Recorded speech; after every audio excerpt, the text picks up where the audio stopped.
मेरी प्यारी बदरिया कारी कारी, मेरे साथ ही चल।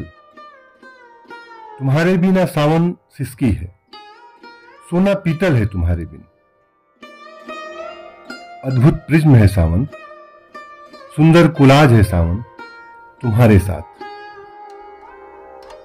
कभी आशुतोष दुबे को याद करता हूं तो लगता है कि सावन कबीर का ही कोई संस्करण होगा, जो सोते हुए दुखी संसार के बीचों बीच नशे की बेहोशी में जाग रहा है और रो रहा है। किसके लिए सावन रोता है, किसके लिए कबीर और किसके लिए मैं? कितना अच्छा बरसता है सावन, लेकिन मैं जब कभी भी तुम्हारे लिए रोता हूं तो उससे अच्छा बरसता हूं मेरी प्रिय। अब तुम्हारा कोई शिल्प तो होता नहीं, बस सरोकार ही तो होते हैं, जो तुम्हारी चाहतों में ढल जहां तहां बरसते रहते हैं। तुम्हारे अल्हड़पने को आदि अंत में थोड़े ना बताया जा सकेगा। बिन सावन का हुए सावन को जिया जा सकता है क्या? बिन तेरा हुए भी सावन को कहां जिया जा सकता है? कभी कभी दुख भी होता है मेरी प्रिय कि बाजार की उत्तेजना सावन में भी व्याग्राई बहार बनकर उतर जाती है।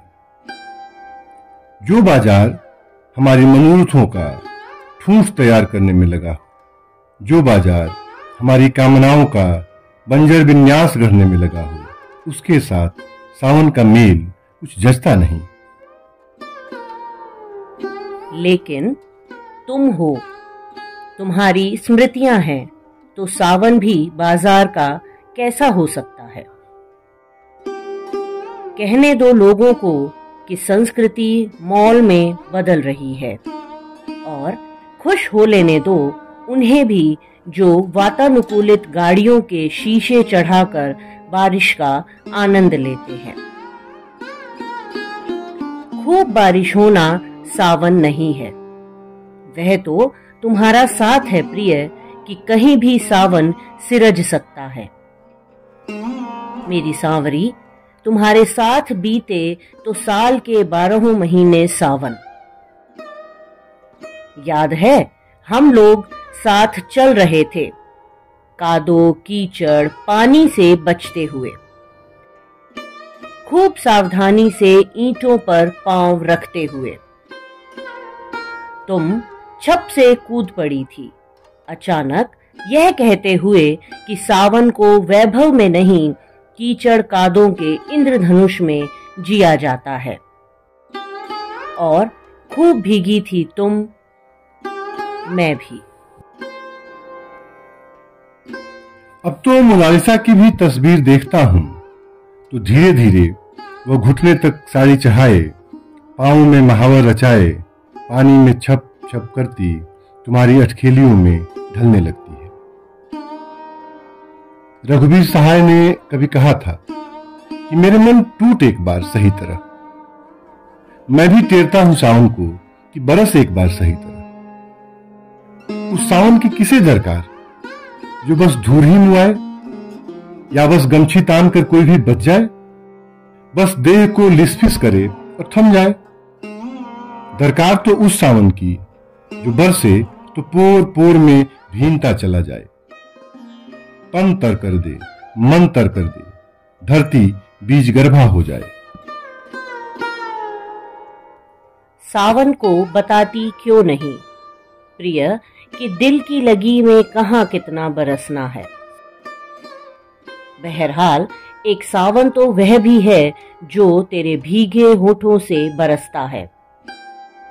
फिर वह जेठ क्या जो सावन ना हो जाए, और मन क्या जो पावन ना हो जाए।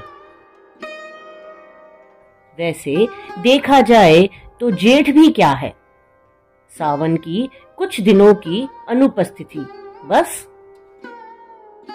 हाँ, बाजार की आपाधापी में चिल्लपों में अंततः एक शब्द विरोधी समाज बन रहा है। कहते हैं शब्द ब्रह्म है, नाद संगीत। शब्द ही तो है जो अंतर तक तरल कर देते हैं, हमारे अंदर नमी छोड़ जाते हैं और सावन की सांगीतिकता अपने नाद में भिगो जाती है। सावन है क्या? सबसे पहले और सबसे बाद में भी अपने जीवन में नमी बरतने की कार्यशाला है, मनुष्य के मनुष्य बने रहने की अंतिमतम उम्मीदें भी। सावन जीवन है, रंग है, फसलें हैं, बहार है। यदि सिर्फ एक साल भी सावन न आए तो हमारे यहाँ उसके बिना जी सकने की कोई तैयारी नहीं है। फिर सूखा है, भूख है, मृत्यु है, अकाल है। महंगा है तो डीजल है, सस्ता है तो जीवन है, मर गया तो किसान है। मेरी प्यारी कारी बदरिया, तू कहीं अब न जा। एक बार बरस टूट के जुड़ जाएंगी उम्मीदें जीवन की, प्यार की। लेकिन सावन जिसे जरूर आना ही चाहिए। जब आता है तो जीवन में कुछ दुश्वारियां भी दरपेश आती हैं, बाढ़ भी आती है और उसके लिए भी हमारी तैयारी ठीक नहीं। लेकिन कुछ भी तो ठीक से नहीं हो रहा। फिर सावन के आने न आने पर ही डिबेट क्यों? ना संसद ठीक से चल रही, ना बहस ठीक से हो रही, ना ईवीएम ठीक से काम करती, ना इतिहास ठीक से बताया जाता, ना अर्थव्यवस्था ठीक, ना खेतीबाड़ी ठीक।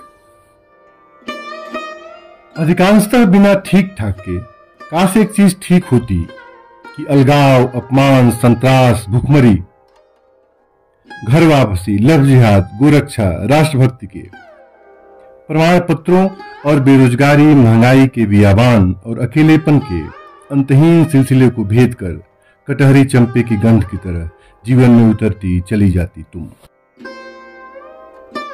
कवि बद्रीनारायण कहते हैं कि संसार की सारी नदियां स्त्रियों के रोने से बनी हैं। तुम कितना रोई प्यार मेरी मेरे लिए, मीलों दूर कहीं व्यथा की तान छिड़ी है। जा जा रे कारी बदरिया, परदेस गए हैं सांवरिया। तुम्हारे लश्कारे सबसे नहीं सहे जाएंगे। ले आ परदेस गए, उस सांवरिया को ले आ, उसकी धनी से मिला और देख कि कहीं भीड़ से भेंट ना हो। मैं जी लूंगा तुम्हारे बगैर, लेकिन कोशिश कर कि कोई और सांवरिया अपनी धनी के बिना न रहे। कोई भी और कहीं भी लोग एक दूसरे के बिना न रहें। बड़ा टूटता है यार आदमी, भीतर ही भीतर।